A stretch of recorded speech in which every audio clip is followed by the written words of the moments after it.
Hello, it's Ina and this is Know Thyself. Welcome or welcome back. So it's been a while. I always say that. It's been like maybe 2 or 3 weeks, but I do feel like it's been a while. And yeah, if you saw my second to last video, I had a cold. I had a really bad cold that I later thought might have been COVID, but I'm not totally sure. I don't think it was, because a few weeks later I actually got COVID. And I thought this was an interesting video to make as a VR because I do tend to accumulate things in my bed or surrounding my bed, and especially during my sick days when I had COVID, a lot of stuff piled up, and I thought I don't know, I thought I'd get into the stuff that's been in my bed. Not in my bag or anything, in my bed. I thought this was a really great idea from Rose Honey Ritual. Of course, this was, I don't think it was like an intentional thing. It just happens, right? Things just pile up. And I do kind of have that same kind of kitchen sink approach to my bed, to my nightstand and stuff like that. So things, again, like I said, things just pile up. And I thought I'd just go through some of the things that have been kind of around me in that space, in that general area, for the past few weeks. Yeah, so this is just another casual video, kind of at present-ish. Yeah, I don't know if that was a good explanation of what this video is supposed to be, but I don't know. I feel like every time I take a week or a few weeks off, I just forget how to talk to the camera, how to film videos. It's not like I'm showing my face yet, but I kind of just forget how to do this. So let's just get into it. Okay, what should I start with? Okay, I'll start with the Sybils Oraculum. Let's see if it's in frame.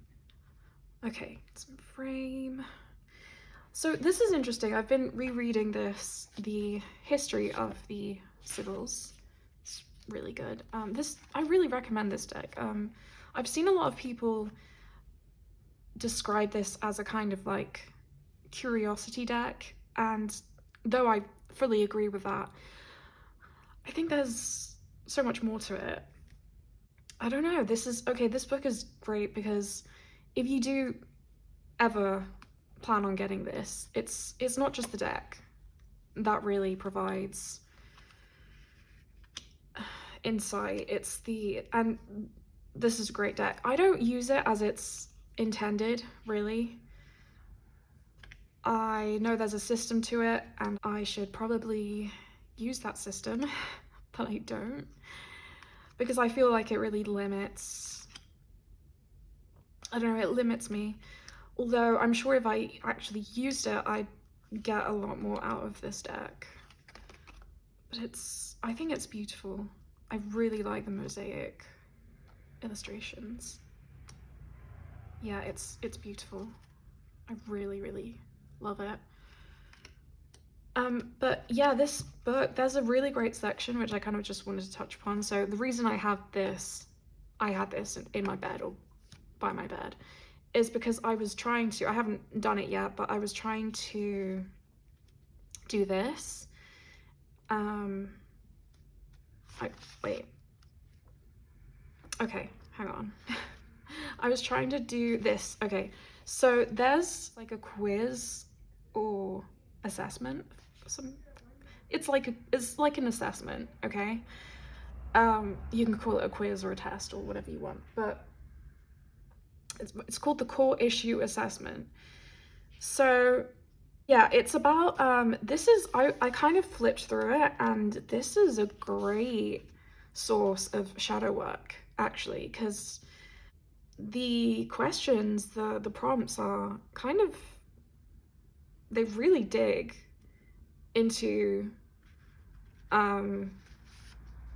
preconceived notions that you might have. So, for example, basically, let me read what it says, because I don't know if I'm explaining this properly. Basically, this consists of, okay, I'll read what it says here.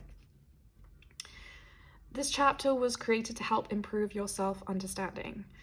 The first exercise, the core issue assessment, is a quiz designed to assess your current beliefs in relation to the lessons of the core issue cards and help you transform any limiting beliefs you discover into empowering thoughts and attitudes. The exercises that follow the core issue assessment will allow you to reflect on what it is you want out of life and determine the fears that might be holding you back. So, great. Off the bat, this is a great shadow work exercise. This should be taken very seriously, as every choice you make is either bringing you closer to or farther from your ideal. For best results, consult the Sybils Oraculum and carefully review your responses to the exercises before you accept that job, make that move, or get involved in that relationship, and ask yourself if it's in alignment with the future you want. So it really, really does dig into, yeah, it's very blunt. This oracle in general is very blunt, but it's just this in itself, this exercise. So you kind of have to go through the statements and mark, like, state whether you think it's true or false. And it's like a journal. It's like they're like journal prompts, really. It's a journal-based exercise. So it says, answer each question honestly and resist the urge to change your responses. Your first reaction reflects your genuine feelings. There is no maybe, kinda, or a little option, because your mind is either affirming or not affirming, choosing or not choosing, whether or not you are aware of it. So respond the moment you read a statement and move on. Do not sit there staring while you chew on your pencil. The truth does not take that long, but rationalizations do. And then there's a key at the back of the book that gives you, like, the answers, and so whether the statements are empowering or not. It says, resist the urge to peek before you finish the quiz, because if you do, you will only be lying to yourself. The absolute worst person to lie to. Compare your answers to those in the key and mark those that you got wrong with DT, which stands for unbalanced or disempowering thoughts, and those you got right with ET, which stands for balancing or empowering thoughts. Yeah, and then once you've labeled all your answers as either DT or ET, tally the number you have of each and write the totals at the bottom of the answer page in your journal. Following is a sample set up for section 1. So yeah. And then just as an example, for some of the statements that they provide. So, ignorance is bliss. I need the aid of gurus and experts to empower me. Even stuff like, I feel unlikable. I purposely ignore intuitive messages on a consistent basis. I have no idea what my life purpose is. Wow, that one really hits me. If karma were real, there wouldn't be so many bad, prosperous people. I generally practice what I preach. I am often accused of being unpredictable or untrustworthy. Oh, this one is, yeah. I believe that there are certain racial, ethnic, or cultural groups that are superior to others by nature. So that is, yeah. The questions are really not love and light. They really do dig into some really pertinent and serious like, I don't know how to describe it. It's just very blunt. Like I said, I think this is what, well, I don't know if I said this already, but I'm all over the place. I feel like this is what shadow work should be.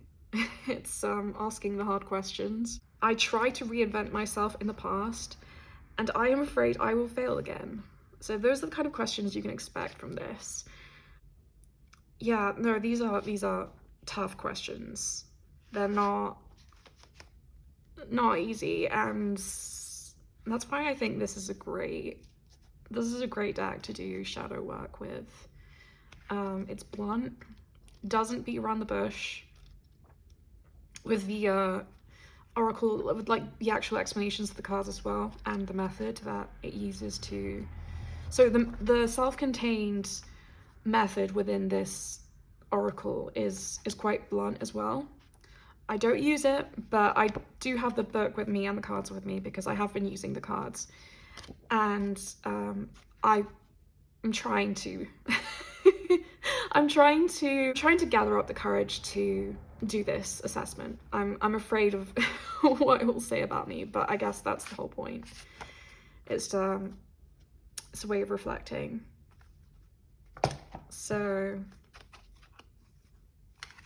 let's get this card, Mysteries.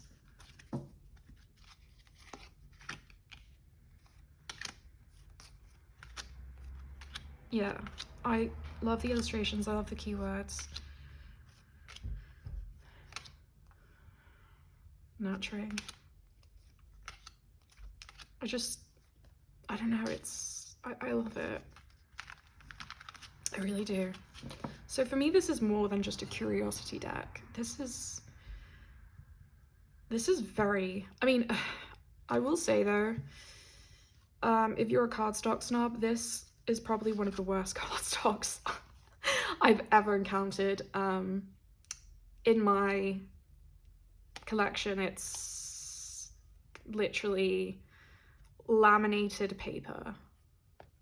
I don't know how to describe it really, because I don't know the right terminology for cardstock. I just don't know anything about cardstock, but as you can see, it just has, I don't think it has a core. No, is it just kind of, yeah. I imagine this is what the what's that deck called? I think the Inner Child cards are maybe of a similar cardstock. I don't know.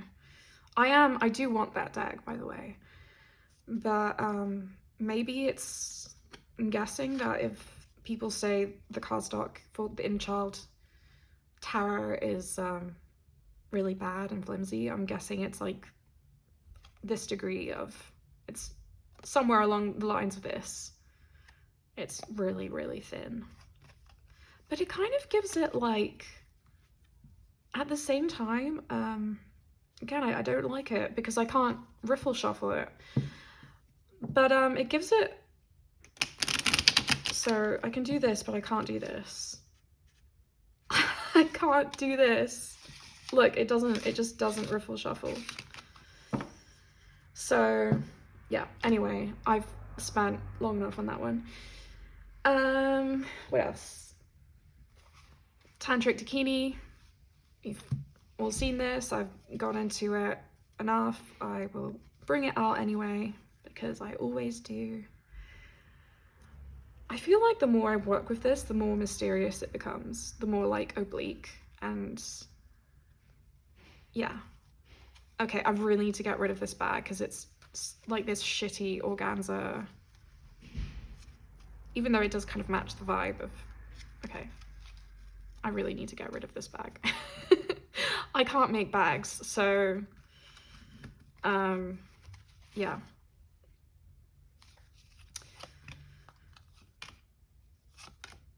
Horseplay. I see, it's curious that I remember the titles to this, even though I cut them off. Cutting through. This one always stumps me. I don't know. Something about taking up arms, I think. I think this is called Dangerous Pussy, but I always call it Pussy Power. Yeah. That's one of the time cards. So there's 3 time cards in this deck, past, present, and future. This is the past. I love this one. I love this one so much. This. So, oh yeah, I did say, I did mention, actually no, I didn't mention this. I mentioned it in a comment. But I'm kind of, so the number of cards in this deck, I think, is actually equivalent to or the same as the number of I Ching or I Ching hexagrams. So I think there's 64 cards in this deck, and there are 64 hexagrams. So I was actually kind of meditating on that earlier, and I realized that some cards actually kind of, the energy of some of these cards match up with some hexagrams. Like, for example, the Mercury card, which, I don't know, I'm gonna find, or Isis, the High Priestess, is hexagram number, I think it'd be hexagram number 2.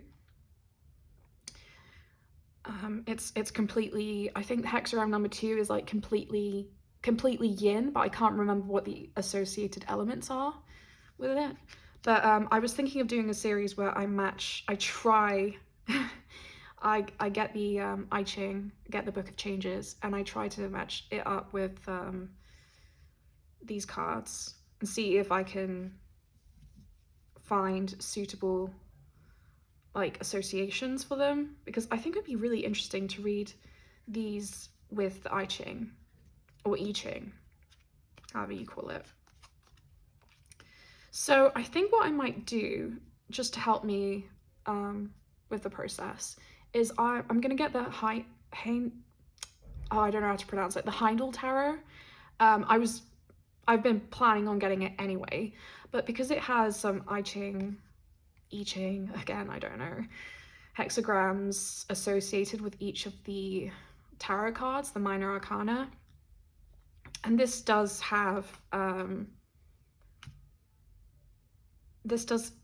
major arcana and the minor arcana in it, except with the exception of the court cards.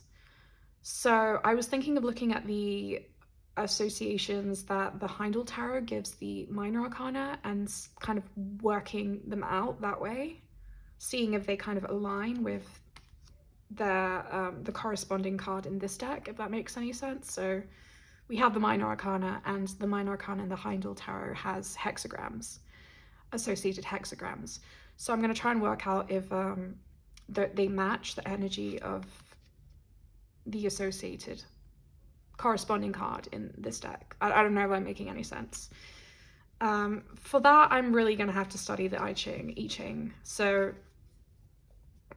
that's going to take a while, but I might do a series on it, because I really feel like this would be,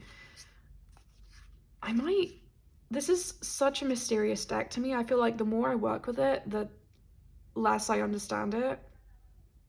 So I'm interested in seeing whether, if reading this with the I Ching would bring about more awareness or understanding of these cards for me. Yeah, okay, so gone on about that one long enough as well. Always bring it out. What else? Let me just go over the ones that I think I've shown before, and then I'll go into the ones that are new to me or that I haven't shown before.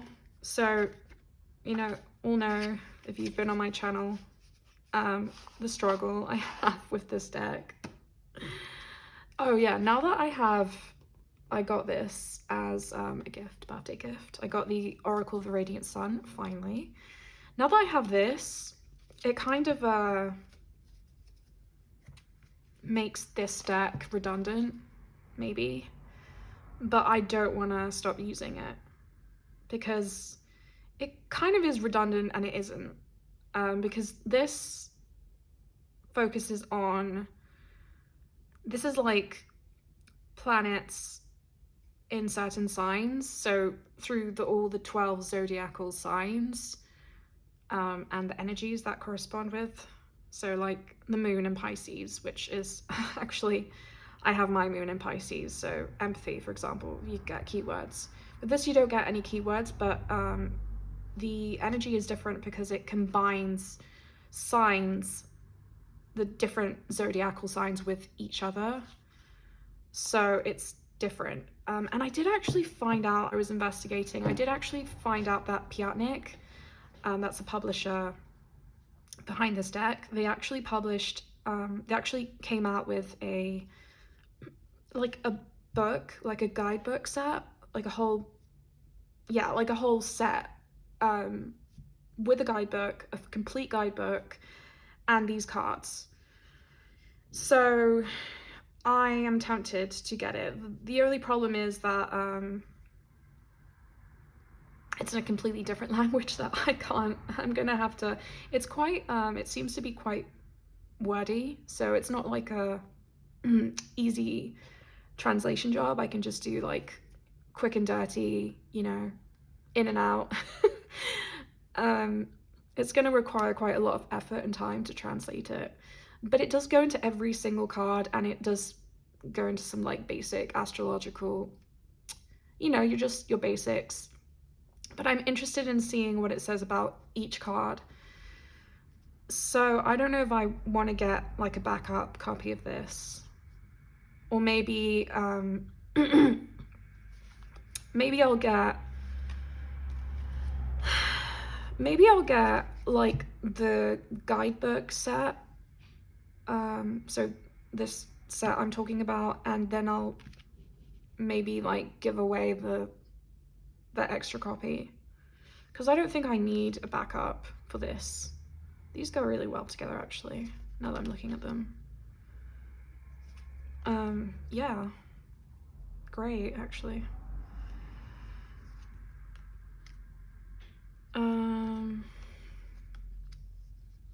Yeah, that's great. Look at that. Riches, Taurus, and Sagittarius.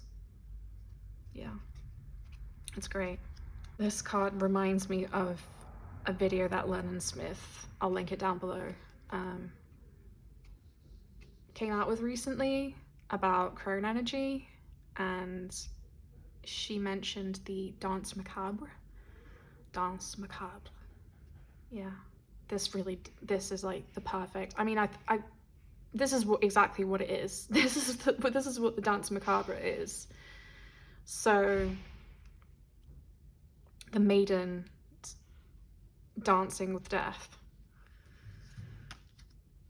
Yeah,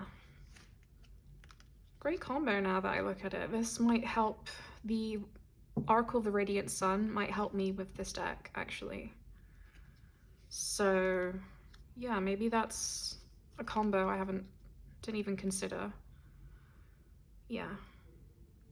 Okay, one more. Okay, so actually okay, so yeah, those two. What else? What other combinations? I think this one, I saw that it actually went really well with a, okay, so these two decks, my my only Marseille, this is the Fournier, well, one of the Fournier Marseilles. This is the one that's based on the, oh, what's it called? Oh, you know the one. You know the one. One of the most well-known versions of the Marseille, but it's like colored in.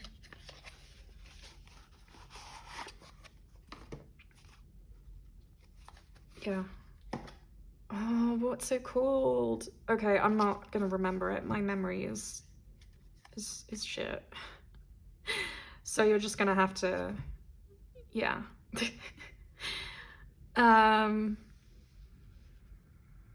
You know what, I'll probably just, in editing, I'll probably just, while I'm editing, I'll probably just pop it in, the name in. Oh, this is so embarrassing. Because I did actually mention it in another video, but I kind of liked how this combo, I really liked how it looked together, actually. Yeah, I used this quite a bit, actually. I've been using the Marseille more, and I'm really loving it, actually.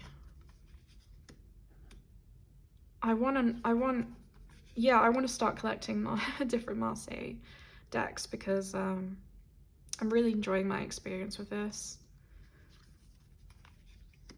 Yeah, look at that.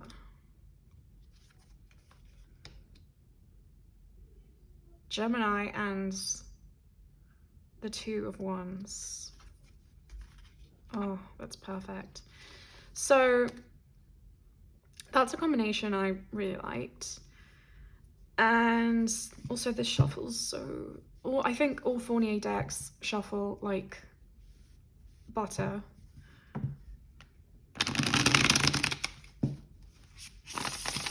Oh, please. Oh, and the other combo was this as well. The the TdM with the Oracle of the Radiant Sun, I really liked as well. So, yeah. I really like this combo. It's just, yeah, this gives me like context, gives me like keywords to kind of latch onto for, because you know, Marseille is pippish, and this gives me, what's the word? Like a background to kind of base the pips, especially the pips, off of. So control and the 10 of coins. That's an interesting combo. So how does the 10 of coins relate to control? See, those are the kind of combinations that I like. Or like the Ace of Swords, how does it relate to criticism? That's a really good one, actually. So yeah, that's a combination I really liked. And then the other combination was, so this is the other one of, actually, because he has several. This is a Scapini deck. It's the Tarocchi di Giulietta e Romeo. Oh my god. Otherwise known as the Shakespeare Tarot. So this is entirely inspired by the works of Shakespeare. Not just Romeo and Juliet, just his entire body of work. The guidebook is really beautiful, but it doesn't actually help me with, I have to refresh my memory, have to brush up on my Shakespeare knowledge. It's kind of, so it is pippish, so it's like, you know, pips with feelings, as Sylvain would say. More so than the medieval Scapini, but the arrangement of the pips is quite Marseille-like, if you look at it. And then it has just some so illustrations that are related to different works of Shakespeare, different plays, in some shape or form. So this is, for example, this is referencing Midsummer Night's Dream. We have Bottom here, Park, Titania, and then we have the four lovers. Yeah, but this is gonna force me to not only brush up on my knowledge of Shakespeare, but also brush up on, read more about, I think Venice in particular, or Verona, well, certain cities and states of Italy, because he does reference a lot of very specific, I don't know, just some very specific references to certain places in Italy, and they're completely lost on me, so I really need to look into that. So it's not easy to read sometimes when I try not to rely on the guidebook. I just go off the images. If I recognize the plays they're based on, the characters they're referencing, then I'll incorporate that into my reading. If not, I'll just read it like any other pippish deck. Yeah. This is, for example, this is Romeo.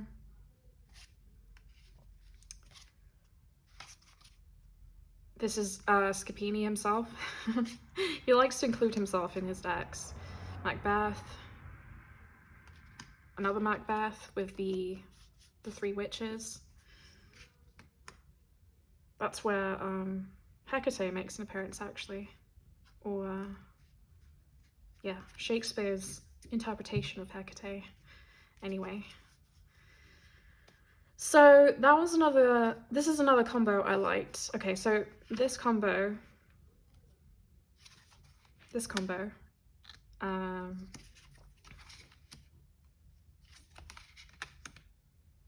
then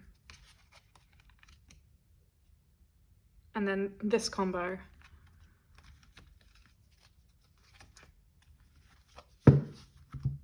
So the Astro Tarot, I don't know if did I even say the name? Astro Tarot? Yeah.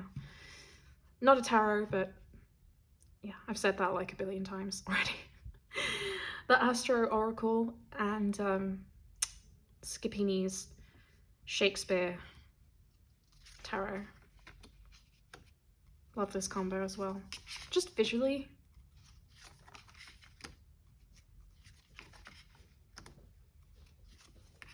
Yeah. Oh, this is interesting. Pisces and the Six of Swords. Yeah. So,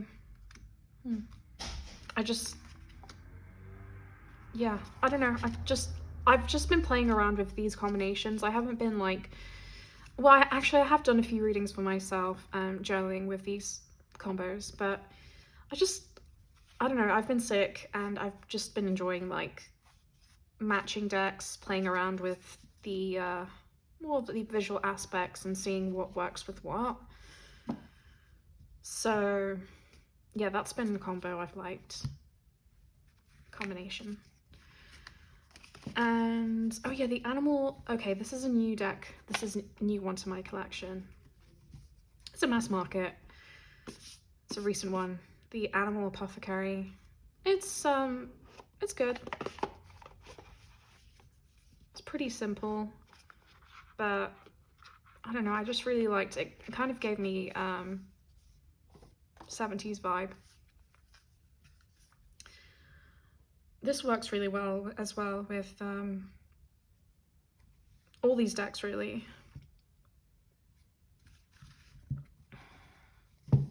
I don't know how to place this.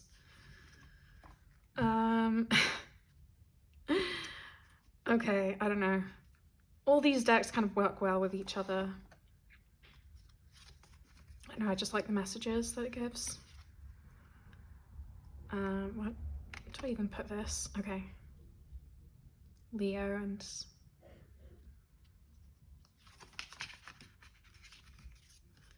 yeah, I don't know, I just like the colors, I think.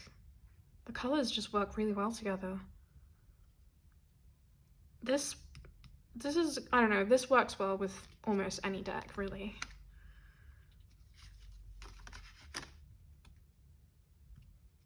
It's kind of childlike, I think, which is why I like it. not that it's like childish, childlike. When I say it's childlike, I'm not like I'm not like playing down its virtues as an oracle deck. I'm not like dismissing it. It's just a very straightforward oracle deck. I like it. I don't have much to say on it because I'm not sure what what to say, but it does actually it has given me some great messages, some like great, it's like an empowering kind of oracle, so it's been good for readings for other people. Yeah.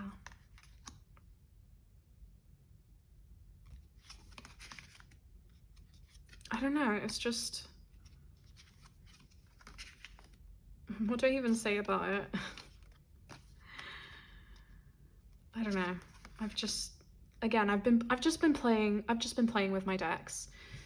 Because I haven't been doing, I have been doing readings actually. I've been reading for other people. I've been reading for myself, but with these decks in particular, I've just been playing around with them and like seeing what like combinations come up, which I think is interesting. I think everyone should do that once in a while. See what kind of messages pop up. Doing like the whole Dawn Michelle thing with like the oracle in the middle and the tarot cards, or like the tarot cards in the middle and the oracle on the side. Just seeing what kind of combinations come up. Just playing. Yeah, last one. Interesting.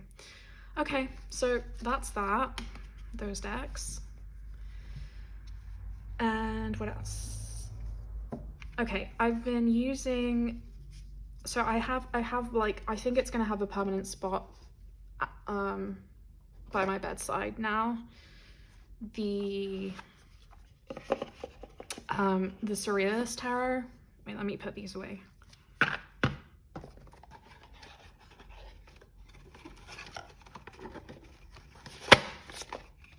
So the Surrealist Tarot is going to have a permanent spot by my bed.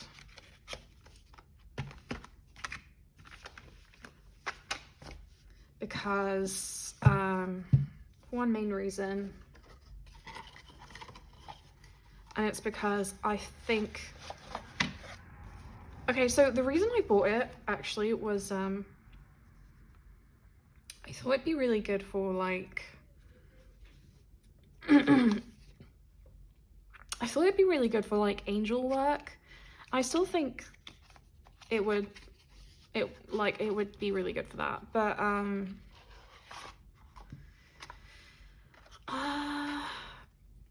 I'm using this, I've been trying to use it anyway, as a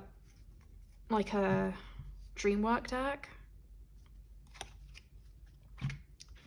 So I don't know, I think it's gonna have a permanent spot by my bedside table. Well, a permanent spot by my bed, really. A permanent spot by my bed. Now that I'm considering using it, well, I have been using it as like a dream deck. I'm not sure to what end, like I'm not sure how it's effective as a, like it is a dreamy, obviously it's a Surrealist Tarot, but I'm not sure, I'm still like working out how to use it as a dream deck.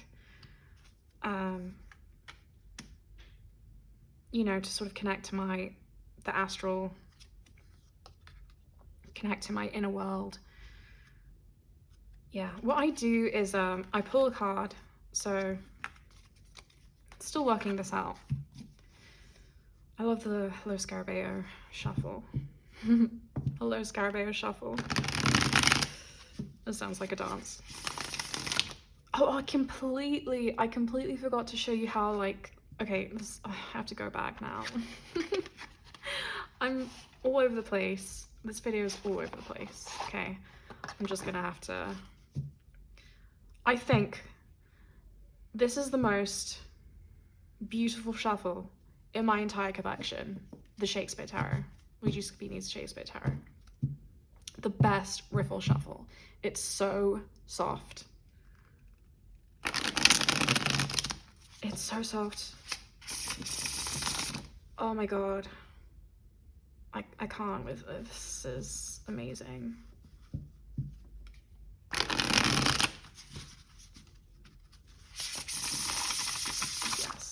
Yes, yes, yes, yes, yes. Okay. Just, I needed to show that. I think it beats even like Lo Scarabeo.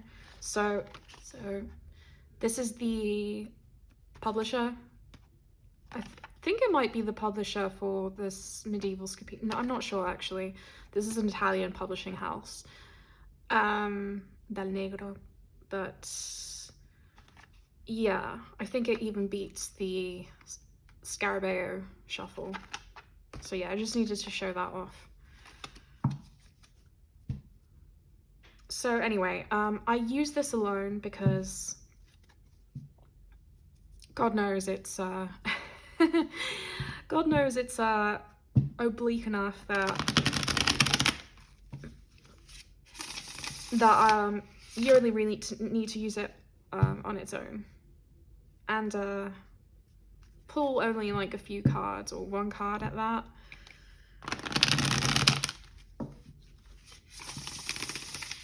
So I'll just, I don't know, I'll just pull a card before bed. Just any, I don't know, let's go for this. Ooh, Judgment. Okay, so I'll pick a card before bed and I'll sleep with this. I'll put the card under my pillow and then I'll reflect on, I don't know what I'm trying to accomplish with that, but I'll just put it under my pillow and I'll kind of reflect on it in the morning, try and relate it to my dreams in some way, or use it as a lens to like psychoanalyze my dreams. So yeah, I really love this Judgment. It feels very like angelic, you know, like big scary angels, kind of angelic, not like the kind of Doreen Virtue angels, but the scary ones. Like Enochian angels, Kabbalistic angels. I don't know, I love this card. It's one of my favorites in the deck.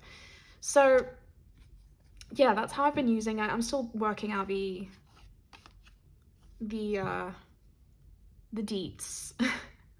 Still working out how to make that practice like cohesive. I don't know. Anyway, so what else? Hang on. Oh yeah, I also have the Tantric Dakini by my bedside. I don't refer to it much, but it's always just useful to have. Yeah. And then I'm probably gonna put this away, the Fallen Angels, because I haven't really been using it much, but I've just had it by my bed, so it counts, right? It counts.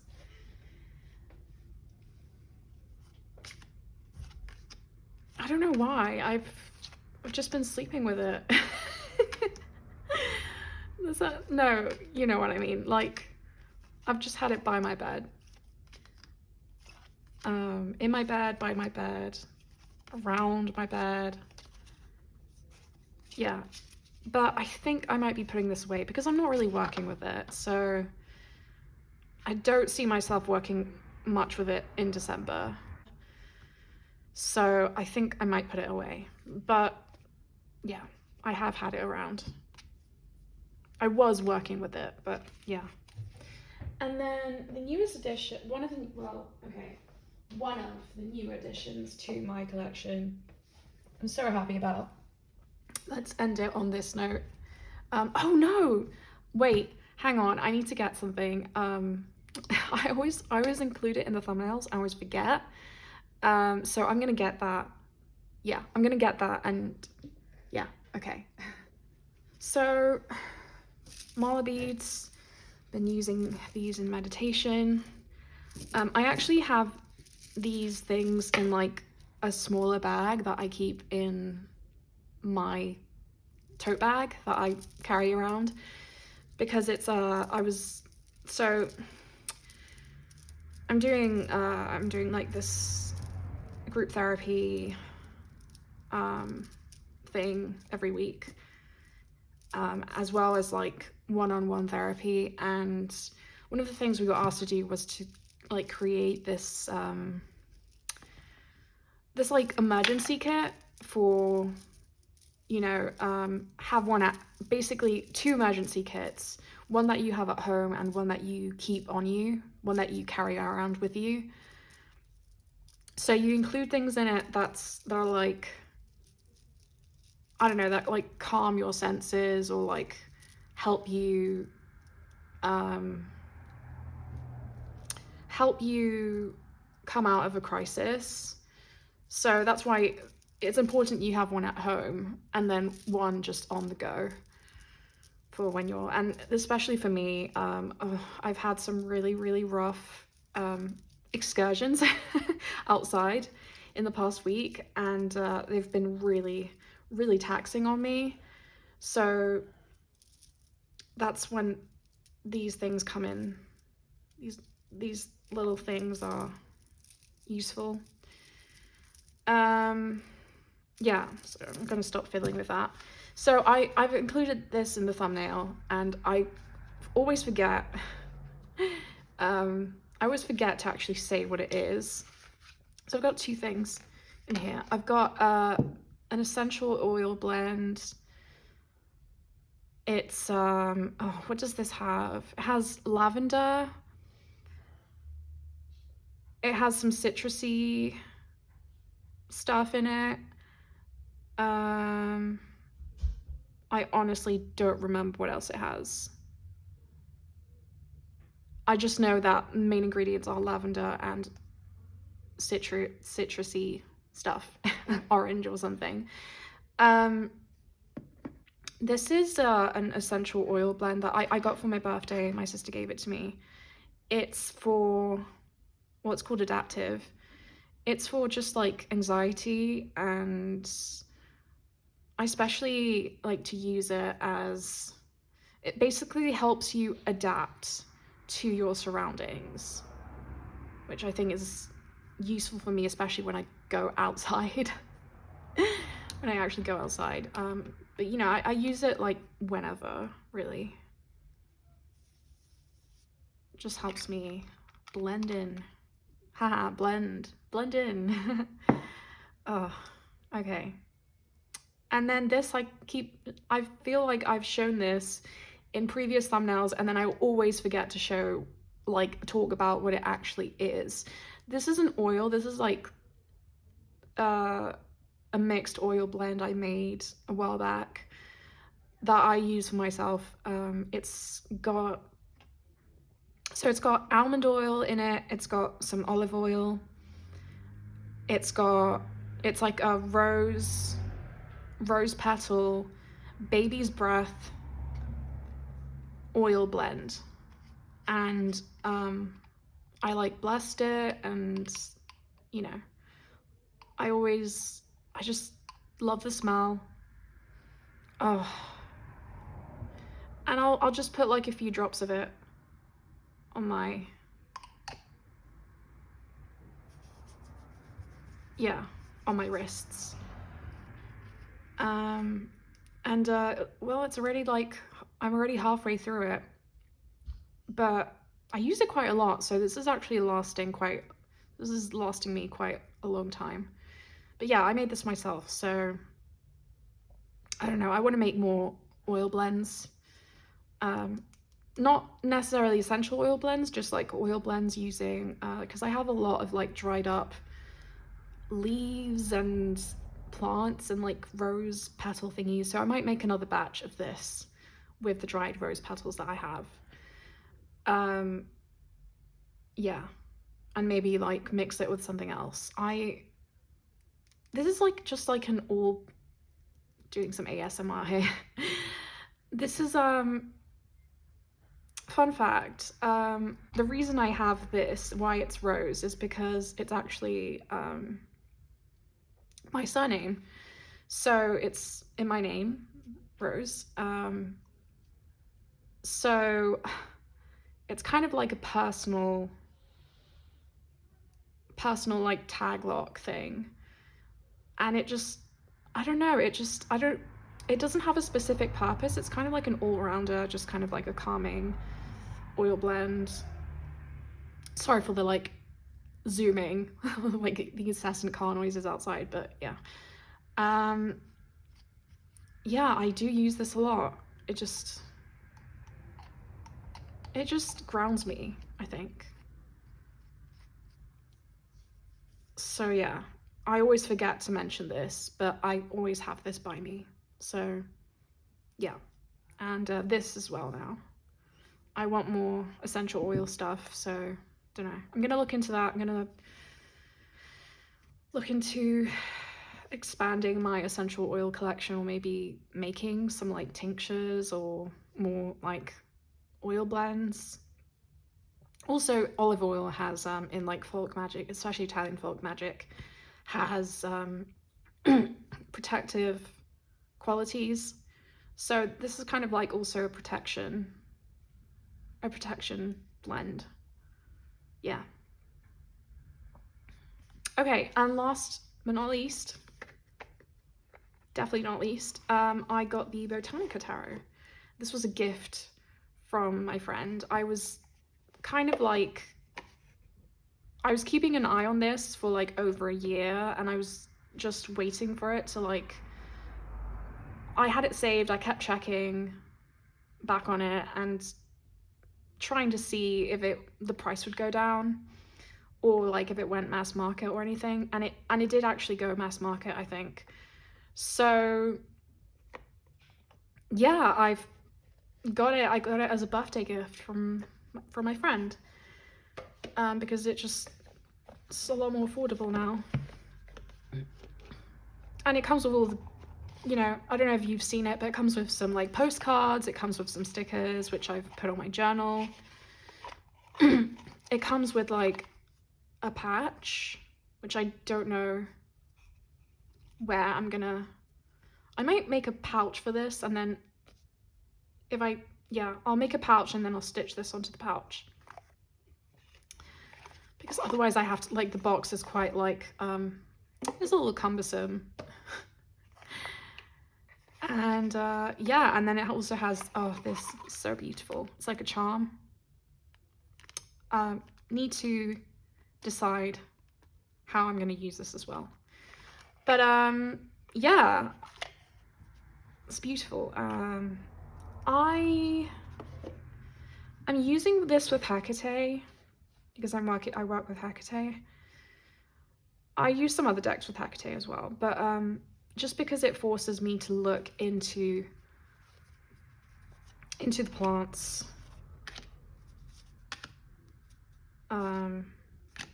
Yeah, it really does. It's not an easy reader, not because I don't recognize the symbols. So I know this is the Three of Wands and this is the High Priestess. That's not the issue, really. I recognize what cards, like what is what, but it's difficult because of the plant associations, the florography. This is the World, for example, the Queen of Cups. So yeah, it does force me to use the guidebook, and I mean, I can just ignore the flower associations and just use it as like a regular tarot deck. Really, this is the Devil. But I don't know, what point would there be to death? What point would there be to having this deck if I don't look into the flower associations and what they mean, and also the like, so these are actually relevant as well. They're like the different adornments. So like for the cups, you know, the swords, the wands, the pentacles, they they're historical artifacts, or like historical, I don't know what to call it, but these are also relevant to the card itself, to the meaning of the card, and they're just like, I don't know what to call it, but like tools, I guess, taken from around the world. You know, different swords from different civilizations, different cultures, different cups, different currency as well for the coins. Yeah, I don't think I'm explaining this very well, but it's also relevant to the card association, the card meaning. So it's a bit difficult to read with in that sense. This is the full,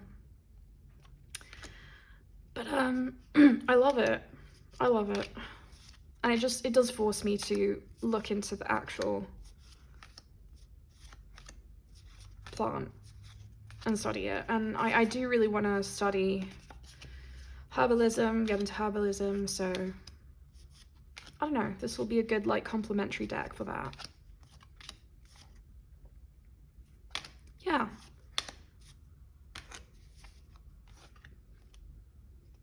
The Magician, Strength, yeah, Temperance. So the Moon, oh, I got like a really amazing, like an amazing synchronicity with this card and Hecate, and it was just like such a wow moment.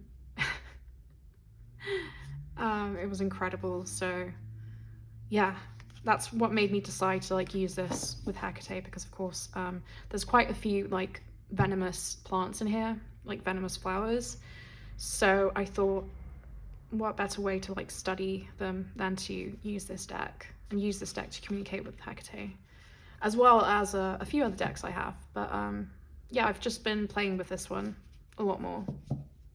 So yeah, that's it, I think. I don't know how long this video is. Don't know if it was very interesting or yeah.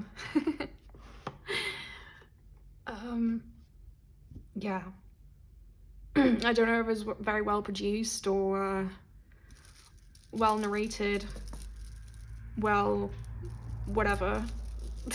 Don't know.